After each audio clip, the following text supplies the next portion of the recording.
नमस्कार, स्वागत है आपका यू न्यूज़ उत्तराखंड में। आज की खास खबर हमारे संवाददाता मोहम्मद आलम की रुड़की से। रुड़की के आदर्श नगर स्थित एक गार्डन में पत्रकारों से वार्ता करते हुए हरिद्वार जिला पंचायत के निवर्तमान अध्यक्ष सुभाष वर्मा ने कहा, हरिद्वार जिले में 306 ग्राम सभाएं प्रतिनिधि विहीन है। पिछले एक वर्ष से जिले में ना कोई प्रधान है, न क्षेत्र पंचायत और जिला पंचायत सदस्य है।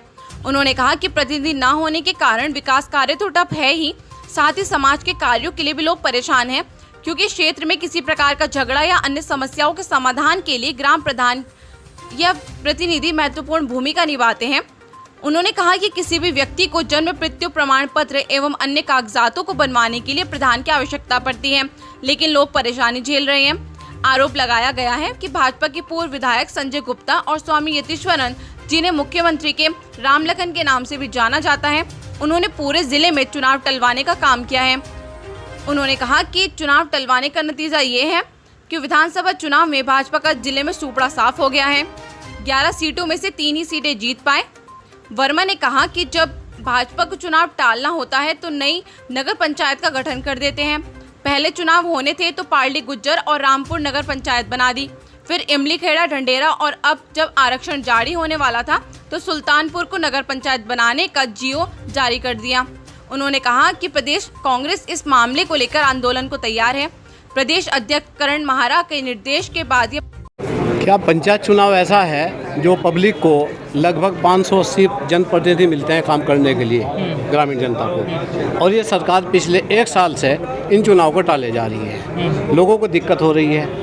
पूरे ज़िले में कोई भी प्रतिनिधि काम करने वाला नहीं है। दुर्भाग्य देखिए कि 28 मार्च के बाद कोई एडमिनिस्ट्रेटर भी नहीं है। पब्लिक जाए तो कहाँ जाए? ऐसे में पब्लिक को दिक्कत है, गर्मी में है, पानी चाहिए उन्हें, उनके पशुओं के ऊपर टीन शेड चाहिए, ब्लॉक की सुविधा चाहिए, कुछ भी देने को तैयार नहीं। ना कोई आदमी है, ना कोई सुन रहा है, ना प्रतिनिधि है, जनप्रतिनिधि कोई है ही नहीं है। तो सरकार से हमने ये कहा कि भाई आप चुनाव कराइए, लेकिन सरकार के कुछ विधायक ऐसे हैं जो चाहते हैं कि चुनाव ना हो, और जिसका वो खमियाजा भुगत चुके हैं। इसमें दूसरे पे क्या दोष लगाए? जब अपने ही ज़िले के लोग वही पंचायत के विरोधी हैं, वो खुद के ही विरोधी हैं, तो दूसरे के दोष तो तब देना हम जब कम से कम अपने तो ठीक हो। इन लोगों ने ये फरवरी में चुनाव होना 2021 में, इन लोगों ने बार बार कोई ना कोई अड़ंगा लगा के चुनाव को रोके रखा, तो उसका खमियाजा आम जनता भुगत। से हरिद्वार जिला बना है तब से लेकर आज तक कभी भाजपा अपना अध्यक्ष नहीं बना पाई। उनके मेंबर जीत कर नहीं आते, 3, 4, 5 मेंबर जीत कर आते हैं। अब वो इस गठजोड़ में लग रहे किसी तरह उठा के इसे परिसमन को इधर उधर कर दे, कुछ बदल दे, लेकिन पब्लिक को कहाँ लेकर जाएंगे? उनका ही है। सरकार को पहले चुनाव कराने के निर्देश दिए भी थे, लेकिन इन्होंने कहा कोविड होने की वजह से हम लोग चुनाव नहीं करा पा रहे, जबकि उत्तर प्रदेश में उसी समय चुनाव हुए। ये चुनाव से उस समय बच गए। अब जब चुनाव प्रक्रिया बढ़नी थी तो उसमें एक सुल्तानपुर नाम से नगर पंचायत घोषित कर दी, अब उसको रोक के बैठ गए। अच्छा, क्या परिसीमन करें ना? परिसीमन केवल बदलाव हुआ है तो लक्सर विकास खंड में हुआ है। अब लक्सर ब्लॉक में चेंज करिए, वहाँ की बीडीसी दुरुस्त करिए, और बाकी परिसीमन तो हो रखा है, पहले के डीएम ने किया हुआ है।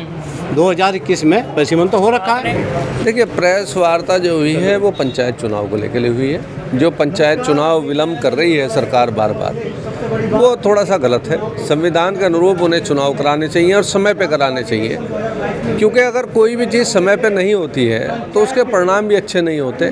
कहीं ना कहीं जिला हरिद्वार में, चाहे कस्बा है, चाहे नगर पालिकाएँ हैं, चाहे कोई है, किसी भी बॉडी का चुनाव अगर समय पे नहीं होता तो आम जन को उसमें पिसना पड़ता है। तो हमारी तो मांग यही है कि जो भी आपका कानूनी रूप में सही चीज़ है उसको माने, और संविधान को संज्ञान में रखते हुए उसकी इज्जत करते हुए समय पर चुनाव कराएं। देखिए, हमारा काम, वो एक हमारे गांव में कहावत है कि ढोलिया काम ढोल बजाने का है, तो सही बात को उठाने का काम हमारा है, और उसको मानना ना मानना तो कलम तो सरकार की चलनी है, उसको आज चला लें चाहे कल चला लें, लेकिन आम जन की बातें हम लोग उसको उठाएंगे। देखिए, रीति और नीति हर शासन में जो अपना बैठा हुआ होता है वो अपने हिसाब से बनाता है, और विपक्ष का काम होता है कि यदि कोई चीज़ गलत चल रही हो और जनहित के उसमें गलत हो, उसके खिलाफ आवाज़ उठाने की बात होती है। तो इसलिए निर्णय कोर्ट का भी लिया हम लोगों ने, क्योंकि न्यायपालिका का सम्मान करते हुए, न्यायपालिका सर्वोच्च है हमारे यहाँ, उसकी भी मदद मांगी है। आप पत्रकार बंधुवर यहाँ पर खड़े हैं क्योंकि आप भी एक स्तंभ है हमारे न्याय उसके, तो हम लोग आपसे भी आग्रह कर रहे हैं कि हमारी आवाज़ आप बुलंद करें और जो सही और संविधान अनुरूप हो उसको आगे भविष्य में कानूनी रूप में पालन करने की कृपा ये सरकार करे। हम लोग बड़े ही शांतिप्रिय लोग हैं, कानून के दायरे में आंदोलन होते हैं। कोई उग्र आंदोलन या कोई गलत आंदोलन का तो ना मैं समर्थन करता हूँ, ना हमारी पार्टी समर्थन करती है। आंदोलन होगा, आंदोलन हम इस बात पे करेंगे चाहे मौन व्रत के रूप में करें, चाहे हम धरना के रूप में करें, और लेकिन वो होगा शांतिपूर्ण सारा। और जो हमारे पार्टी के जो सुप्रीमो हैं, माननीय प्रदेश अध्यक्ष जी हैं या पार्टी के हमारे प्रभारी हैं, उनके आज्ञा अनुसार हम लोग ये रणनीति बना के आगे करें। आज की इस प्रेस वार्ता में स्वागत एवं अभिनंदन। देखिए ब्रह्मा जी 16 मई 2020 को 21 को जिला पंचायत अध्यक्ष का कार्यकाल ख़त्म हो गया था और उससे पहले ग्राम पंचायतों का अप्रैल में ख़त्म हो गया था। ब्लॉक प्रमुख का जून में पिछले साल ख़त्म हो गया था। अगर ये सरकार चाहती तो उसी दौरान विधानसभा चुनाव से पहले ये पंचायत चुनाव करा सकती थी और इसी संबंध में, इसी के संदर्भ में आज की यह प्रेस वार्ता रखी गई है कि सरकार जो है त्रिस्तरीय पंचायत चुनाव हरिद्वार जनपद में जल्द से जल्द कराए, ताकि जो ग्रामीण क्षेत्र की जनता है जो अपने छोटे मोटे कार्य रोज़ अपने जनप्रतिनिधियों करवाती है, वो कार्य उनके हो सके। पंचायतों के लगभग सभी विकास कार्य हैं वे अवरुद्ध हो चुके हैं पिछले 1-1.5 साल में। तो सरकार से यही मांग है कि वो जल्द से जल्द पंचायत चुनाव कराए, ताकि इस हरिद्वार जनपद की 306 ग्राम पंचायत, 6 ब्लॉक प्रमुख और लगभग 240 के आसपास हमारे क्षेत्र पंचायत सदस्य हैं, वो अपने क्षेत्रों का प्रतिनिधित्व करे और जनता के विकास कार्य करे। आज इसी संदर्भ में यह प्रेस वार्ता रखी गई है। सीएम साहब की 1 सीट का चुनाव है, ठीक है, और यहाँ लगभग पिछली बार 47 जिला पंचायत सदस्य से 306 ग्राम पंचायतें हैं। उनका तो अभी 1 महीना हुआ है, वो तो 5 महीने बाद कभी भी करा सकते हैं, लास्ट के महीने में चुनाव करा सकते हैं। लेकिन पंचायत जो प्रतिनिधित्व विहीन है आज की तारीख में, तो सबसे पहले ज़रूरी हरिद्वार जनपद के अंदर पंचायत के चुनाव होने अति आवश्यक है।